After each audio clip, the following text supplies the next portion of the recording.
Assalamualaikum warahmatullahi wabarakatuh. Hai, apa kabar anak-anak hebat semua? Alhamdulillahirrabbilalamin. Semoga kita semua senantiasa dalam lindungan Allah Subhanahu wa Ta'ala dan dalam keadaan yang sehat walafiat. Ibu ucapkan selamat datang untuk kalian semua yang kini telah memasuki ke jenjang pendidikan tingkat SMP, yaitu di kelas 7. Kita akan belajar PPKN bersama Ibu. Ini adalah perkenalan sedikit dari Ibu, bisa kalian baca. Oke, jangan lupa berdoa sebelum belajar. Marilah kita berdoa bersama sesuai dengan kepercayaan dan agama masing-masing. Berdoa mulai. Bismillahirrahmanirrahim. Materi pembelajaran kita kali ini adalah perumusan dan penetapan Pancasila sebagai dasar negara. Nah, sebelum kita melanjutkan, tentunya kalian harus tahu tujuan pembelajaran dari pembelajaran kita kali ini. Di antaranya adalah yang pertama, kalian harus senantiasa bisa bersyukur atas karunia Allah, yaitu berupa perumusan dasar negara. Yang kedua, kalian harus bisa mendeskripsikan perumusan Pancasila sebagai dasar negara. Yang ketiga, kalian harus bisa mendeskripsikan penetapan Pancasila sebagai dasar negara. Tujuan pembelajaran yang terakhir adalah kalian harus bisa menunjukkan semangat komitmen para pendiri negara dalam merumuskan Pancasila sebagai dasar negara. Nah, itulah tujuan pembelajaran kita pada pembelajaran kali ini. Baiklah anak-anak ibu sekalian, kita memasuki pada materi perumusan dasar negara. Perumusan dasar negara diawali dari pembentukan BPUPKI, yaitu Badan Penyelidik Usaha-Usaha Persiapan Kemerdekaan Indonesia, atau dalam bahasa Jepangnya adalah Dokuritsu Zumbi Kosakai, karena BPUPKI dibentuk oleh pemerintah Jepang yang ketika itu menjajah bangsa Indonesia yang berjanji ingin memberikan kemerdekaan kepada bangsa Indonesia. BPUPKI ini diketuai oleh Dr. Kanjeng Raden Tumenggung Rajiman Widyo Diningrat dengan wakil ketuanya sebanyak 2 orang. Yang pertama adalah Ichi Bangase Yusio, yaitu berasal dari Jepang, dan Raden Panji Suroso, orang Indonesia asli. BPUPKI dibentuk pada tanggal 29 April 1945 dengan jumlah anggota sebanyak 69 orang. Tugas dari BPUPKI itu sendiri adalah menyelidiki hal-hal apa saja yang penting untuk dipersiapkan dalam menuju kemerdekaan Indonesia. Nah, BPUPKI mengadakan sidang sebanyak 2 kali. Sidang pertama diselenggarakan pada tanggal 29 Mei sampai 1 Juni 1945, di mana agenda sidang ini adalah merumuskan dasar negara Indonesia. Kemudian, sidang yang kedua adalah berlangsung dari tanggal 10 sampai 17 Juli 1945. Pada sidang kedua ini, BPUPKI membahas tentang pembuatan rancangan Undang-Undang Dasar Negara Republik Indonesia. Pembahasan sidang BPUPKI yang pertama yang berlangsung dari tanggal 29 Mei sampai 1 Juni 1945. Sidang ini membahas tentang rumusan dasar negara Indonesia. Pada sidang ini ada 3 tokoh yang mengusulkan rumusan dasar negara Indonesia, yaitu Mr. Muhammad Yamin, Mr. Supomo, dan Insinyur Soekarno. Mr. Muhammad Yamin mengajukan usulan rumusan dasar negara pada tanggal 29 Mei 1945, di mana usulannya adalah peri kebangsaan, peri kemanusiaan, peri kerakyatan, peri ketuhanan, dan kesejahteraan rakyat. Kemudian dilanjutkan oleh usulan Mr. Supomo pada tanggal 31 Mei 1945. Beliau mengusulkan tentang dasar negara yaitu persatuan, kekeluargaan, keseimbangan lahir dan batin, musyawarah dan keadilan sosial. Kemudian pada tanggal 1 Juni 1945, Insinyur Soekarno juga mengajukan rumusan dasar negara yaitu kebangsaan Indonesia, internasionalisme, mufakat atau demokrasi, kesejahteraan sosial, ketuhanan yang berkebudayaan. Pada sidang BPUPKI yang pertama ini juga, yaitu ketika tanggal 1 Juni 1945, Insinyur Soekarno juga memberikan nama untuk dasar negara Indonesia yaitu Pancasila dan disetujui oleh seluruh anggota sidang, sehingga resmilah dasar negara Indonesia yaitu Pancasila yang dilahirkan pada tanggal 1 Juni 1945, sehingga sampai saat ini kita memperingatinya sebagai hari lahir Pancasila. Selanjutnya, setelah BPUPKI selesai melaksanakan sidang yang pertama, lalu di antara beberapa anggotanya membentuk panitia kecil yang disebut dengan Panitia 9 yang diketuai oleh Insinyur Soekarno dan wakilnya Dr. Andes Muhammad Hatta dengan beberapa anggotanya seperti kalian lihat di gambar ya.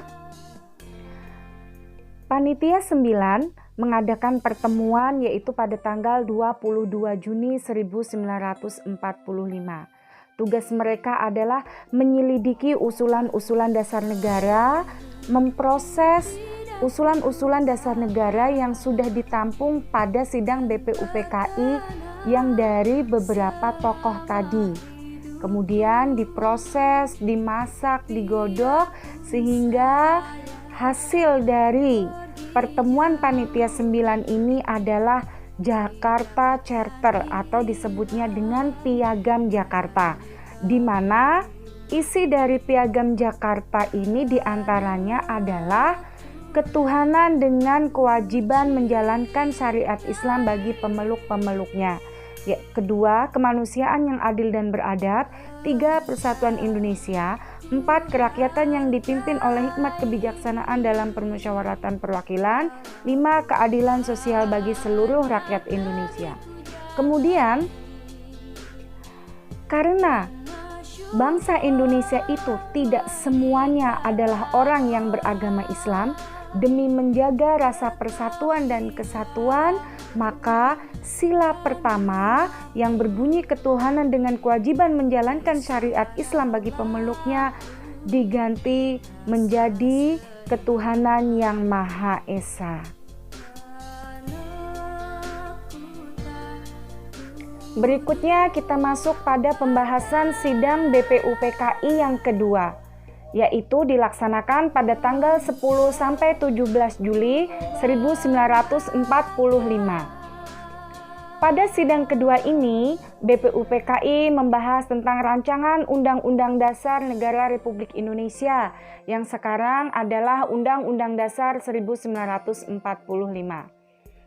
Pada sidang ini juga semua anggota BPUPKI sepakat bahwa pembukaan Undang-Undang Dasar diambil dari Piagam Jakarta yang telah dibuat oleh Panitia 9, di mana di dalamnya termuat dasar negara Indonesia yaitu Pancasila. Anak-anak ibu yang hebat, tadi pembahasan tentang perumusan dasar negara Indonesia telah selesai, yaitu Pancasila yang dibentuk oleh BPUPKI. Nah, sekarang kita memasuki materi pada penetapan Pancasila sebagai dasar negara, di mana Penetapan Pancasila ini dilakukan oleh PPKI. Nah, jadi setelah BPUPKI itu selesai melaksanakan tugasnya, maka BPUPKI dibubarkan pada tanggal 7 Agustus 1945 dan langsung dibentuk PPKI, yaitu Panitia Persiapan Kemerdekaan Indonesia, atau dalam bahasa Jepangnya adalah Dokuritsu Jumbi Inkai. Nah, PPKI ini sendiri diketuai oleh Insinyur Soekarno dan wakilnya Muhammad Hatta yang beranggota 27 orang.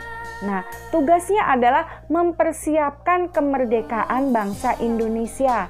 Seperti dikatakan tadi, PPKI dibentuk tanggal 7 Agustus 1945 setelah pembubaran BPUPKI. PPKI sendiri mengadakan sidang sebanyak 3 kali. Yang pertama yaitu tanggal 18 Agustus 1945. Sidang kedua dilakukan tanggal 19 Agustus 1945 dan sidang ketiga yaitu tanggal 22 Agustus 1945.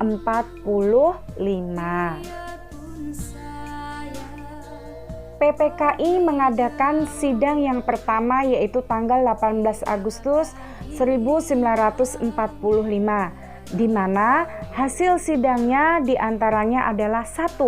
Menetapkan Undang-Undang Dasar Negara Republik Indonesia tahun 1945, di mana Dasar Negara Pancasila sudah termuat di dalam pembukaan Undang-Undang Dasar tersebut. Kemudian yang kedua adalah memilih presiden dan wakil presiden. Ketika itu, Insinyur Soekarno diangkat sebagai presiden dan Dr. Andes Muhammad Hatta diangkat sebagai wakil presiden.